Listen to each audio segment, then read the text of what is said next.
Good evening, everybody. Madly, I looked at your the questions that you had posed, and I hope to answer them all in the course of the presentation. Okay. So, but just keep track, and if I haven't Okay. sufficiently answered them, let me know, because I thought I need to give a little bit of a justification and a story for this for the title Mm. of my presentation. So I would like to share my presentation with you and just let you know that in a moment of creative inspiration, and because I've sat through so many PowerPoint presentations, not just today, but this week, this month, this year, I thought I would do something fun, and I have hand sketched my entire presentation. The sketches look really good at the beginning, and then they become worse towards the end, so bear with me. I also am I'm honored to have my students from my PG Dip in Instructional Design either in the class now or joining, and they are some fantastic designers amongst them. So I would feel a little bit ashamed of my design. So I opted for the hand sketched unique approach. So the topic of for discussion today is instructional design as it sits at this intersection of brand and HR and L&D. And we're really going to be exploring the intersection and what that means for us as instructional designers and what that means for our skill set. I thought perhaps let me tell you a story first, and a story that's definitely almost been the baseline of my academic and industry career. Is in organizations you often find the brand guys over there in their little silo and their building, which is like really funky, and the dude is there with his cap backwards on his skateboard with his tie-dye shirt. Those are supposed to be flags. They didn't quite work out, but the concept that brand and marketing function in their own little world in an organization. And then we have HR and L&D over here, where things are a lot more orderly, and there's pretty flowers outside, and there's a lovely lady in high heel shoes, and these two business functional units operate independently from each other, and research tells us that there's varied levels of involvement and collaboration between these two departments, especially when it comes to sort of at this intersection between brand and L&D, when it comes to employer brand, talent, instructional design, etc. That for the most, brand looks after the customer-facing brand, and HR and L&D look after the people-facing brand side of the business.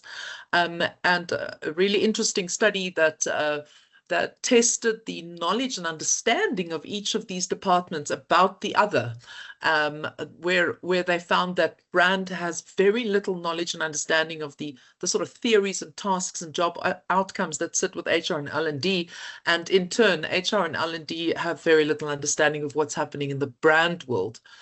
So my approach and really like the purpose of all of my academic publications and research up to now has been to build this bridge, this sky bridge between these two departments, where we can see a sort of a functional collaboration and a joint shared purpose of those employer brand talent, instructional design, and initiatives where they can, each one can benefit from the skill set of the other. Um, and although the publications I've done up to date have all been about talent or the employer brand, one could put instructional design in the same place, where you say that, instructional design typically sits in HR and L&D, but we can really benefit from the sort of design skills that sit in the brand camp. And so that's another reason why we need that bridge between HR and brand and L&D. So that was just to bring you into the movie of where my specific research field lies and where my interest lies. And that brings us then to sort of the big idea of what we're doing here tonight.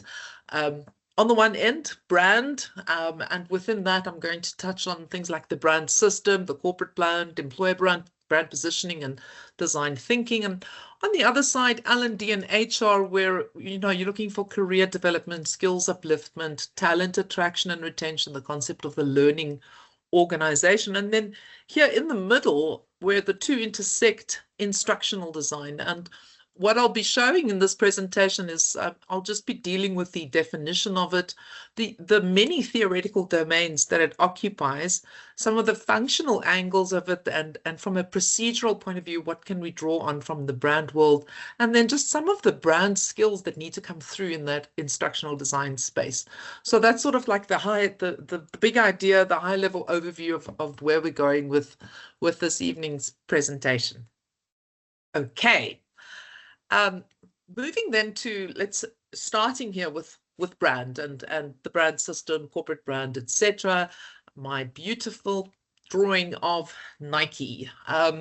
So if you look to the middle of this picture, you see the tick, and I don't even have to explain what brand I'm talking about. And this is Kapfra's brand. What is it called now? The brand system from Kapfra, where one of the nicest ways to explain what a brand is and what it consists of is that it has these physical, emotional, and social elements. And that's what makes us resonate with the brand. That's what makes our subjective views of a brand what they are. Now, it's important at this point to say that, if you work in instructional design and in L&D, you might have a varied level of understanding of brand. Perhaps you've collaborated on some brand stuff before, but I don't think that this sort of discussion and blending of the brand domain into instructional design, I don't think it really happens in organizations. I think it's more of instructional design going to brand, and at least in my experience, and saying, please give me a brand guide and I will follow it. But what I'd like to do through just a few slides is just talk about the brand aspects that impact us in the world of instructional design.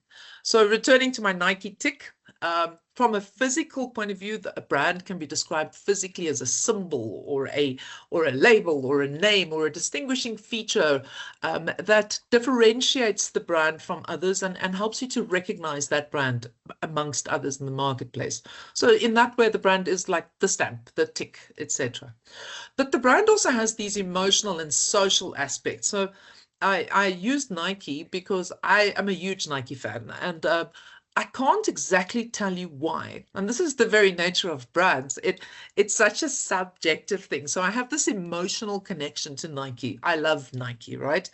I can't tell you why. I can think that maybe it was because my first pair of running shoes were Nikes and I saved up so long for them, or because Nike had this amazing series of ads where they spoke about breaking barriers and women that just go far beyond expectations and really get to greatness because they're pushing the envelope.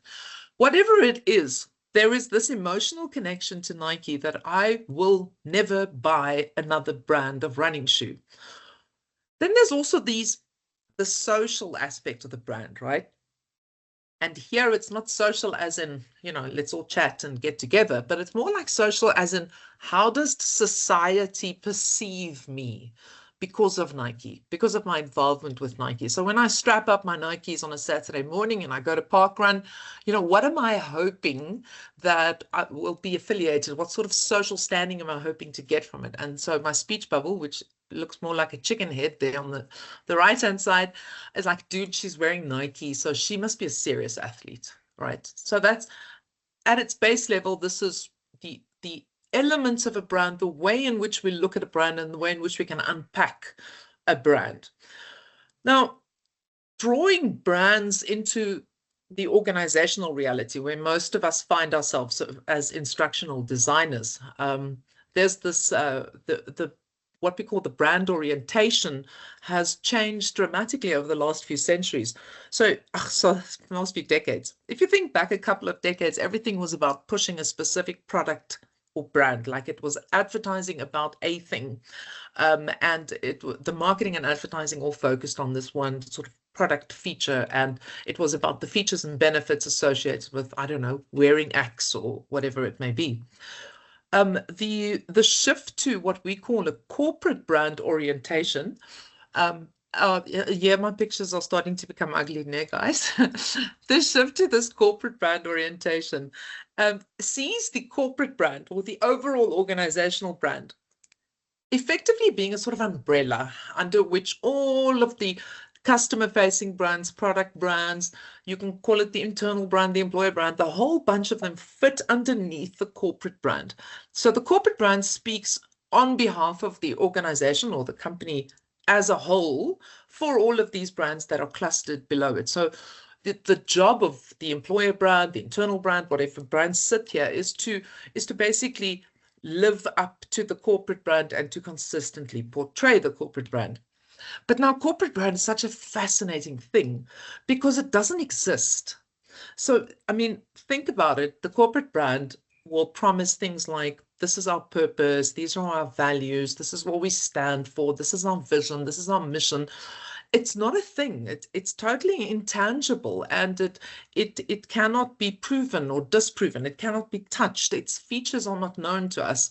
The only way in which the corporate brand can be realized, can become tangible, is through people. So people bring the corporate brand to life. Without the people in the organization enacting the corporate brand's values, purpose, mission, whatever it may be, the corporate brand is never realized. So this sort of shift to the corporate brand orientation in the world in which we're doing instructional design, this shift to the world where people are the ones that make this happen, puts a little spotlight on the people that we're doing instructional design for and the purpose of our instructional design in organizations.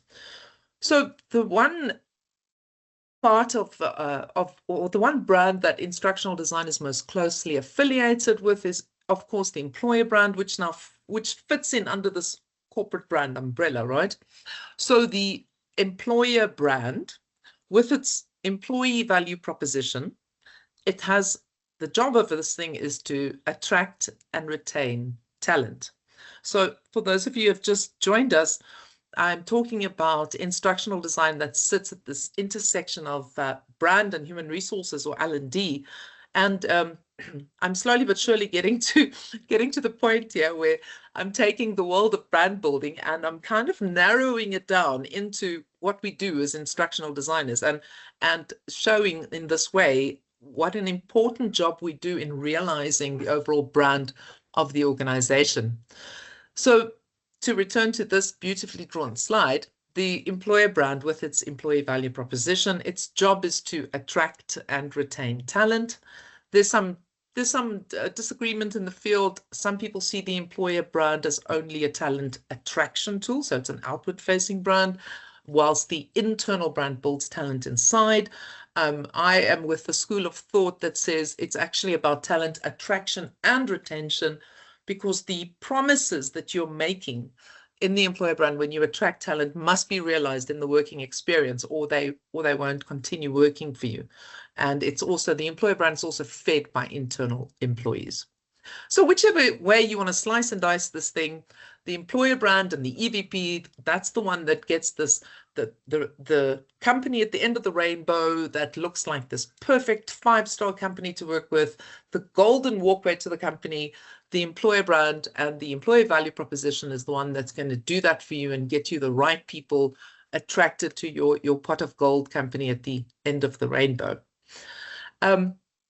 So the employer brand's always been my field of study. It's what I've researched, published in, what I did my master's and my PhD in. And my PhD research, I looked at the employer brand of leading global employer brands. So I looked at what was the employer brand, what was the features, what stood out in the employee value proposition, what sort of things that they do differently and like others, and I kind of built up a thematic analysis of that and pulled it through to say that leading global employer brands are doing this, this, and this.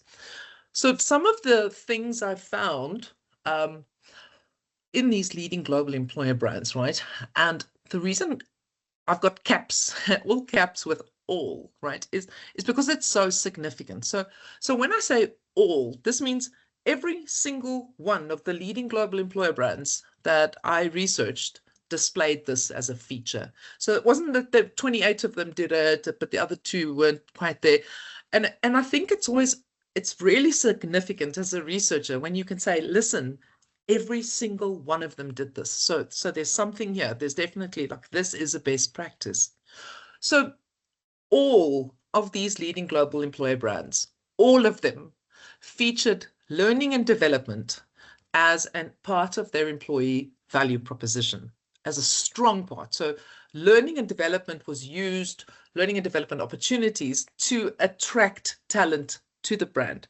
Learning and development opportunities realized were also used to show how current talent is experiencing that, and that, it can be trusted.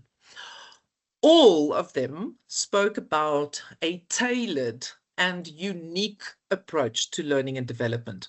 So all of them indicated in some way that they were adapting their learning and development solutions according to specific target markets. So I'm thinking, for example, of BMW, that was one of the leading global employer brands that has this very technical skilled learning pathway for very sort of Gen Z talent, and their learning and development experience and tailoring is just beautifully done to fulfill the sort of needs of that specific target market, versus a sort of an executive level guy who comes in and wants learning and development, based more on emotional maturity, coaching skills, etc.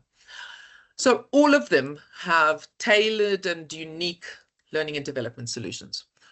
All of them speak of a culture of learning. All of them reinforce that with people from their organization giving this testimony that, man, we've got this great learning culture, and this is how we're always sharing and always learning. And all of them speak about their commitment to skills development, of any new skills or updated skills coming into the marketplace. Understanding that for critical or scarce talent that are highly skilled, this is very important to stay up to date, to have access to the best technology and the best new solutions and best new ways of doing things. So that was, in terms of the employer brand and employee value proposition of the leading global employer brands that I researched in my PhD. All of them pointed this out. All of them were on about this. And I had like a little mini heart attack, because I look at all of this and I draw a big fat line around it, and I go, whose job is that? Who's going to do all of that? Because that's a massive commitment to make. So we all offer L&D. We all have tailored stuff. We have this great learning culture. We'll give you this unique skills development. And the answer to that question, we're doing it. Instructional designers, we're actually the ones that are going to realize all of those things. So the promises are made in the employer brand and the employee value proposition. We're attracting the talent, but the people who are going to make this happen in organizations are the instructional designers, whether internal or whether external. And that does kind of put a spotlight on us as instructional designers and tell us a little bit about how damn important we are, because without us, these promises can't be fulfilled. Without us, the employer brand can't attract the people it needs. Without those people, they can't fulfill or bring the corporate brand to life. And so, we seem to be as an essential part of this chain and especially of these promises made. So for just a little, almost like a summary slide of where we are and what we've packaged or put together so far. And this is also one of my less beautiful pictures. I looked at the definition of instructional design, and when you look at a whole bunch of different definitions right here in the blue at the top, it comes down to that instructional design is a process through which we develop learning products and experiences, and we design them, develop them, and deliver them. I want to put to you that given everything I've just told you about the important role of instructional design in realizing the corporate brand, making it come to life, in fulfilling the promises made by the employer brand, it almost seems like a little bit of a wishy-washy definition to me, because it almost seems to downplay our importance in realizing the brand and the brand promises, right? And then I wanted to point out to you that instructional design, in terms of theoretical domains in literature, Man, it is all over the show. So if you were to do a study on instructional design as a discipline, you would have to comb through many different areas and theoretical domains. You would also have to integrate many different theories and models for instructional design. So, you know, you can find instructional design in human resources, L&D, the employer brand, internal brand communication. On the right-hand side, labor law, cognitive psychology. So it's scattered and very disjointed across these theoretical domains. So instructional design doesn't really have a home. You know, it's kind of like it's all over the show. It's got a bunch of really central theories, which we all seem to agree upon, like Bloom's and Addy and Teapack, and you know these sort of theories that we're all in agreement. Those are important instructional design theories, right? But then it's also got these theories and thoughts from the world of marketing, where instructional design overlaps in quite a way with content creation, where video production and storyboarding is actually a marketing or a communications function, but also overlaps with instructional design, where multimodality and using different communication platforms used to be the domain of marketing. That's also found its way in here. So instructional design as a field and a discipline is really all over the show. And so that makes our job that much more difficult, because we're toggling between departments. You know, we're the vehicle or the mouthpiece of human resources and L&D, but we are realizing the promises made by brand, right? And when you look at it that way, the function of instructional design then in as it toggles between brand and human resources is that it pulls that thread from the employer brand through instructional design, pulls the thread through the learning and development solutions to the people development. Instructional design is then the function of instructional design is that thread, to make those promises, to realize them, so that we kind of churn out the type of people who will bring the corporate brand to life. And when you think about instructional design through that lens, you realize that our classic look at instructional design processes and procedures are actually too limited, and that we should be considering procedures here in the purple, like instructional design and design thinking, instructional design and the role of that in innovation or drawing on innovation theories, instructional design and its very important role in building brand coherence of the internal brand, of the promises made. So suddenly we start seeing we're looking beyond the classic field of instructional design, almost opening up even more theoretical domains. I just want to pause there. I'm just about done. I just want to check that everybody is on board and everybody getting me loud and clear. Good. Something we've done in our postgraduate diploma in instructional design here at Vega is the process and the thinking, process thinking approach of design thinking is pulled through all of our instructional design. Now, design thinking as a method or a tool is mostly used by marketing. It's used by product development. It's used by customer experience. It is not something that is typically used in the instructional design domain. I certainly have never encountered instructional design teams in any of the corporates I've worked in running through the process of design thinking. And designing learning experience for Stellenbosch Business School and for WITS, design thinking was always part of innovation. Design thinking is always part of creativity. It never found its way into anything HR and L&D. So design thinking is an essential part of our PG DIP, because we believe that this is the way to get you closer to sort of the same thinking that we would apply to the brand, which is very customer centered and it gives you opportunities for convergent and divergent thinking, gives you the sort of space for ideation and prototyping. I think disciplines that are sort of lost in industry as we follow traditional design thinking models and theories. Hello, beautiful. My dog has returned. Then something we also work with closely is the concept of discovering, designing, developing, and delivering. And I don't think we can get away from that. That will always be at the core of instructional design, but also this very fluid approach to it, where it is not a linear approach of an instructional designer approaching a learning solution as in dum dum dum, but rather that there is a fluidity and this design thinking approach and format. I thought that I wanted to show you a piece of content that I am wrestling with right now. I find for my students, it kind of brings it to life for them, because I can talk about theories until the cows come home, but when I show them something that I'm struggling with at the moment, something I'm making sense of at the moment, they can see it play out, right?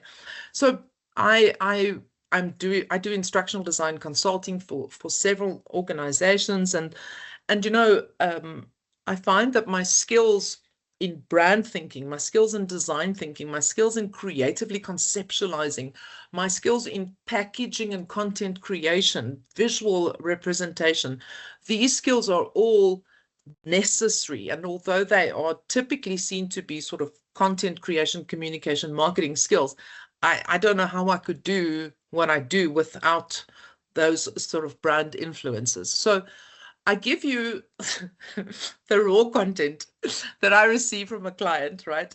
And I mean, this is the way of online learning, right? People understand that they need to get every single word that they speak. Normally in a classroom, they've got to get it down. So I actually do embrace this, because this means that every single word is there. But you and I know, as instructional designers, there's no way we can push anything that even vaguely looks like this through, even if we put, I don't know, italics and all sorts of things in. This material needs to be digitalized now. We can't just take this and make it pretty and put it on a online learning platform.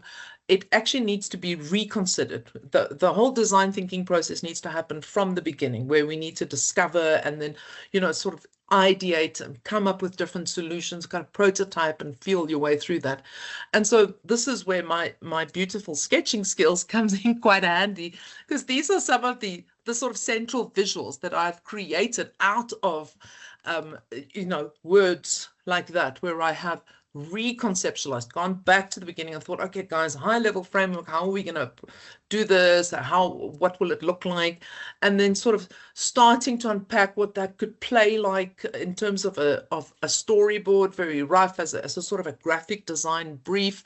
And then, because my graphic design skills are not where they should be.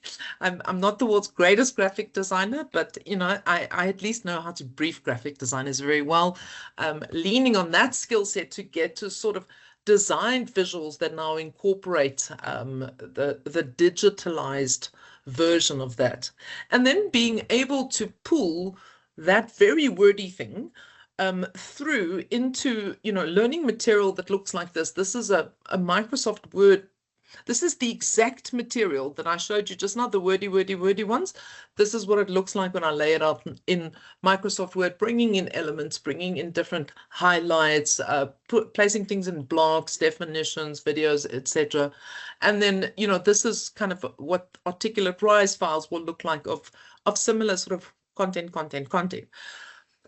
What we're doing here as instructional designers is we are actually applying a strong set of brand building skills, where we are trying to be consistent in our brand building, pull the brand right all the way through, build something that delivers on the promises made in the employer brand, and do so in a way that where we can encourage that sort of culture of learning, that sort of drive for learning, the sort of enthusiasm for learning. But our work has become, we are now the creatives.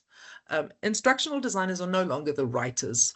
We are the creators. We are the ones that have to take that and apply creative thinking and processes way beyond our typical sort of ADDIE type models, to conceptualize things and package them and put them together into learning solutions that actually do convey and represent the brand well.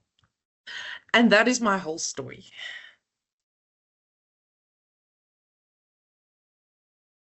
Thank you, Marley. I was typing my comment. I said, that's beautiful. I said, we are the creators. We are the creators. Yeah. Thank you, David. Yeah.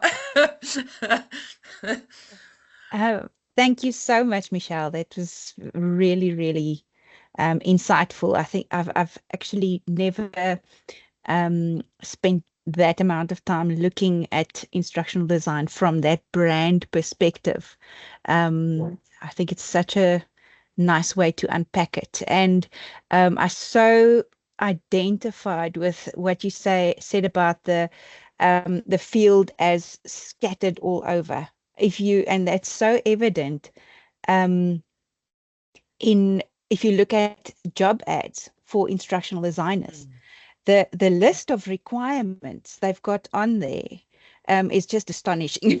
It's You all over have the to, show. yeah, you have to write the content, you have to produce videos, you have to do some of the design, you have to know articulate, you have to, it's a whole string of things that they want you to be able to do. So we are still in the process of really defining the boundaries of, I think, instructional design and where the focus is. And I think it is a very exciting space to be, because we kind of get to craft it ourselves. Yes. So that's the best space to be for me. Any questions from the audience that you would like to pose to Michelle?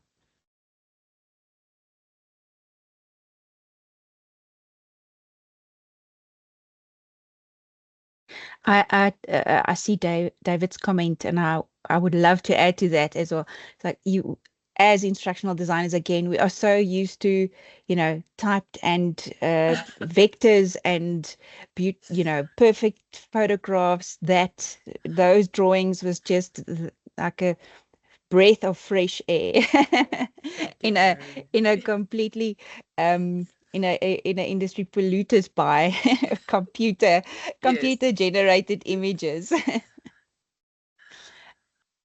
Carol Ann says that instructional design is part of that bridge to ensure that the brand can fulfill their promises through people. Yeah.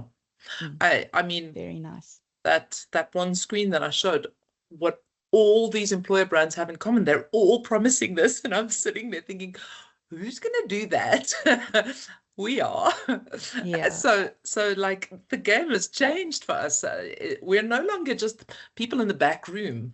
I remember like maybe 15, 20 years ago when I started doing instructional design, we were essentially writers, even typists, the game's changed totally. I've got Ria, I see your hand. I just want to quickly catch Kirsten's question. How important is the platform in terms of producing great learning? The platform you're deploying it on. Is it Kirsten that asked the question? Kirsten. Yeah. I don't know if so I think she's referring to something like an LMS. Yes. Yeah. Kirsten, one of the very interesting challenges I face as I work between organizations is that, on one end, I work with a leading telco that's got like this zoop-to-doop LMS, and then I work with other guys that are still struggling their way through the first version of Moodle, and then I work with little providers who are still doing things on Thinkific. So there are these sort of limitations that exist with each of the platforms. However, to say that I can only deploy a good instructional design solution on a Zoop-to-Doop platform is really silly, because what you do then is in retrospect, you start designing to optimize whatever the platform is that you're deploying on. So, for example, I'm working with another university's engineering department, helping them to digitalize their masters and PhD in engineering management, and they have just gotten Moodle, but they've got like the most basic version of Moodle. It is ugly, and they don't have the plugins, etc. So the first time we developed something for them, there's all this frustration because you can't make it look good, and it's not working the way you want. And then the second piece of work I did for them, we kind of like started with the end in mind. We started with, okay, what is the best that Moodle can do for us? And then how do we design this learning material differently so that it's optimized by Moodle? So you're always going to be limited in terms of the LMS, but it's very helpful to not let it constrain you, but to design around the limitations of the LMS. All right. Another juicy question for you. What is the difference between an instructional designer and a learning experience designer? Yeah, Kelsey. So instructional design has traditionally been, the design, develop, deliver of learning materials which cuts across any educational field. So a lot of instructional design theory and the body of knowledge actually comes from the school environment, the secondary education environment. So I see instructional design more as a functionality in which we build outcomes-driven learning solutions. I think with the movement and shift towards online learning, we are all now learning experience designers as well, because we now need to take the same instructional design material that we used to develop for, I don't know, a printed little bookie or a handout in a classroom, and we now need to develop that and package it so that it flies on an online platform and optimizes engagement. And then what you're doing is almost like a customer experience person that's kind of retrofitting and retro planning the journey with contact points, etc. You're doing that as an instructional designer for the learning experience, taking people kind of by the hand and looking at the milestones and touch points. So I think an instructional designer is probably the more traditional word used, where learning experience designer would probably have a lot more to do with the online learning platform and the learning journey. I think the two are actually joined in what I do and what I advocate that my students do. Yep. No, I agree with that. We've got a lot of questions. I hope that we're going to get through all of them. So the next one is Tando asking, do you think there's a reason why there's a current seemingly sudden realization or knowledge of ID in recent years? So there was literally an explosion in the field. There was an explosion in the field, yeah. So we were always referred to as training people, perhaps. Instructional design is a term that only came in roughly 15 years ago, I would think, that people started commonly referring to instructional design. And then what happened in Nolitando is instructional design and content creation became two of the most in-demand skill sets for 2025 and two of the biggest scarce skill sets. And I think, along with, and then you look at the layering of the move to online learning, which kind of just happened very rapidly for all of us, and which COVID exacerbated. So instructional designers are the only one that can design for online learning. I think you can still wing it in a classroom without an instructional designer behind your work. There's no way you can wing it in an online environment. So it is a scarce skill set. It's a critical skill set. It's going to be one of the highest in demand skill sets next year, apparently. And everybody needs it because everything's online. Next question from Bongani, relative to UX design, how would it compare to an instructional designer? I actually think what we're doing is very similar, or if not identical, to user experience design, because we are doing LX design, learner experience design. The principles and practices of UX, I would like every instructional designer to have some experience of UX, to have some experience of LMS and engagement, throughput, user experience, and attrition, and all those sort of key terms from UX, and to understand how to optimize those in learning solutions. The question is related to Moodle and UX design on Moodle. our LMSs often limit us in terms of our UX design. If you're designing a website from the ground up, you can be really sexy with UX design. But if you're designing a learning experience for, like my friends with the engineering faculty, a very limited, low version of Moodle, you're not going to have the greatest UX, and you're going to have to compromise and work around it. I think Kirsty, as a follow-up question on LMS while we're on the topic, yeah. She asks, what is your dream LMS? Huh. Do you know, I enjoyed, there was a Moodle space theme upgrade to Stellenbosch Business School, and it was like, it's really the zoop to dupe of all platforms, and we're still working to refine it, but this is not Moodle in the traditional sense of Moodle, and there's got so many beautiful design features integrated in it that I just feel like, with the tile formatting and the whole sort of clean look and feel, I feel like I'm able to design and position my learning material beautifully.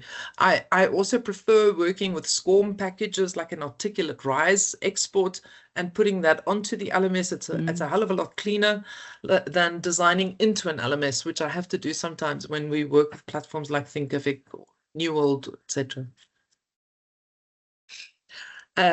Simone says she feels like it's a position with many hats. Yes, Simone, right? The level of detail that an instructional designer needs to think about when doing projects. Oh yeah, an instructional designer is a project manager too. No question about it. Next semester, one of the subjects I wrote and am lecturing for the instructional design PGDIP is project management.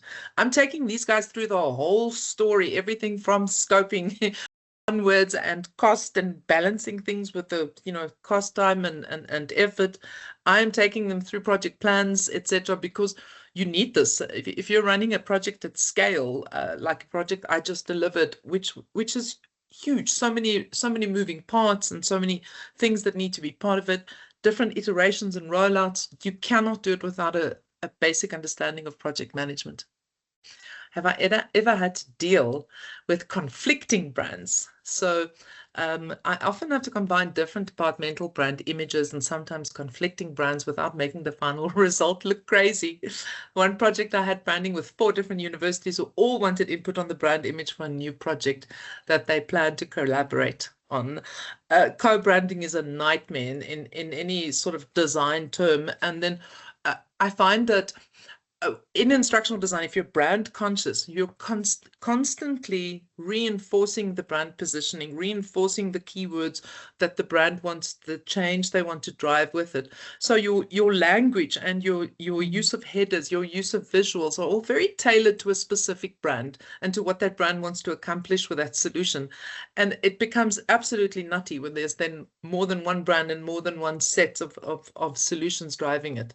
So that's very hard. You know what I would do? I would throw them all out and I would develop a new brand CIVI that integrates all of them. So that kind of find a midway and just put the co-branding brands at the bottom, just design a fresh look and feel that collaborates, where all of them collaborate equally.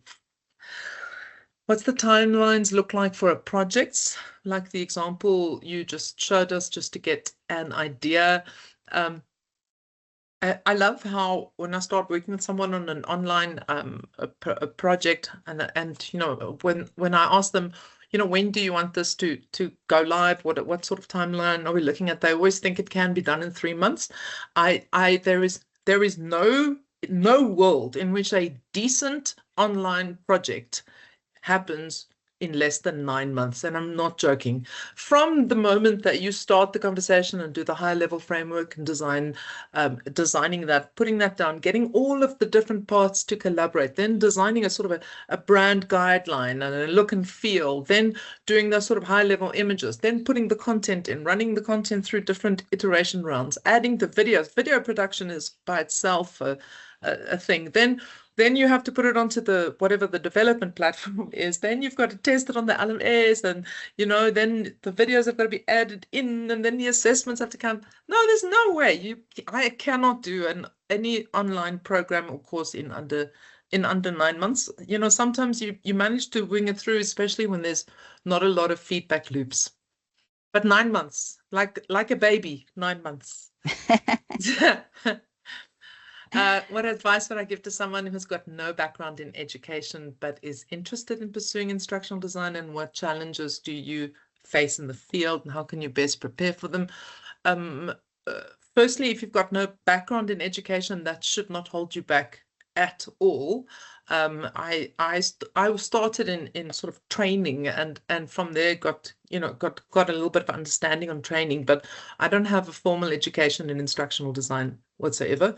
You can look to a industry-focused instructional design program like our postgraduate diploma, where we literally are working with the application of instructional design all the time. There are also some lekker online courses that you can do in that.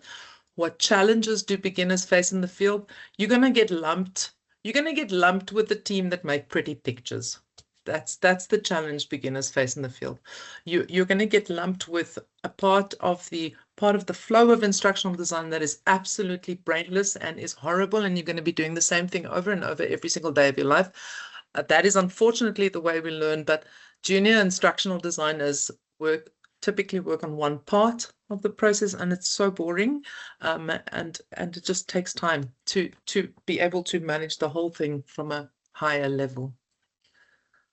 Thanks for an interesting presentation. A lecturer who wants to transition into instructional design. Oh, as a lecturer, you're a lecturer, but you also want to do instructional design. And I would say as a lecturer, you've already got quite a bit of the skill set in hand. And I would start doing, maybe a sort of a free course or a little intervention where you start testing your knowledge and skills to an external marketplace or client marketplace. I had a junior person working under me, and I had her create a little training course on that was like a little induction, and she wrestled with that forever, but it gave her an opportunity to try out all the different areas of instructional design and then put her own little course together. You learn a lot that way. Marilee, how are we doing for time? You're muted. That good old muting. Rookie errors. Rookie error. So we've got 10 minutes left, and we have one more question, and Sure. that is from Simone. She wants to know if you need some form of qualification in project management. Simone, I want to say that it doesn't matter what you do in this world from here onwards, you're going to work in a project team. So I would say that for any of us in terms of our professional skill sets, project management is a must-have. So there are many business schools and providers that offer short courses in project management. You don't have to have a degree, as long as you do like a 4-week short course where you learn the principles and practices of project management. And I promise you, Simone, it doesn't matter what you are doing in an organization, you need to understand how projects work from now on. Like, we're in what they call the project economy, where everything is going to be running on project plans and timelines.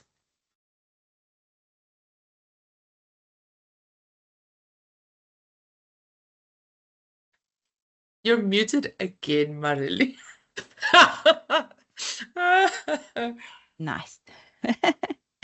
So Ria was one step ahead of me in posting the link to our postgraduate diploma in instructional design. If you are interested in pursuing a career, that is something to look at. I think a lot of what you covered, Michelle, in fact, all of it is covered in this postgraduate diploma. Absolutely. Yeah. So please have a look at that. And then I think we've got time for one more question, and that's a super, super good question. How necessary is a portfolio in job applications? If you wanted to tell somebody that they have to buy a cake because it's a fantastic cake, you can tell them about the cake, you can show them pictures of the cake, but the best way to sell the cake is to have them eat the cake. Like, I cannot think that you would ever get a job in instructional design without a portfolio of sorts. What I try to do, because obviously a lot of this is confidential stuff, right? So everything I develop, sometimes I'll show my class little snippets, I remove the brands, because a lot of the learning solutions I'm developing is, is for specific clients and they don't want it shared. What I try and do then is I take snapshots of it where the actual brand isn't exposed. Like I showed you guys just now, I showed you a little bit of sort of the learning material. None of the brands were exposed, and I could bring across the basic feeling. And then whenever I have an opportunity with a client where the content is quite generic, I ask them whether it would be okay to share it just for my CV. So I've developed this portfolio, Chlopina, where is that Chlonipa, other way around. I've developed a portfolio that you can click to, and then you can click on links, go to my Google Drive and see examples, click on links, go to videos I've produced. I think it's so important. And Nolutando as well with the portfolio. And if you don't have a portfolio, if you haven't done something before, um, design something. I don't know how to make a cup of coffee, if you will, but you're going to have to test your hand at it and have something to show somebody, even if it's not great. Thanks, Michelle. I think that is it. I don't see any further questions. Thank you so much for joining us. And Michelle, you are phenomenal as always. Thank you so much for your time. I really appreciate it. And thank you all for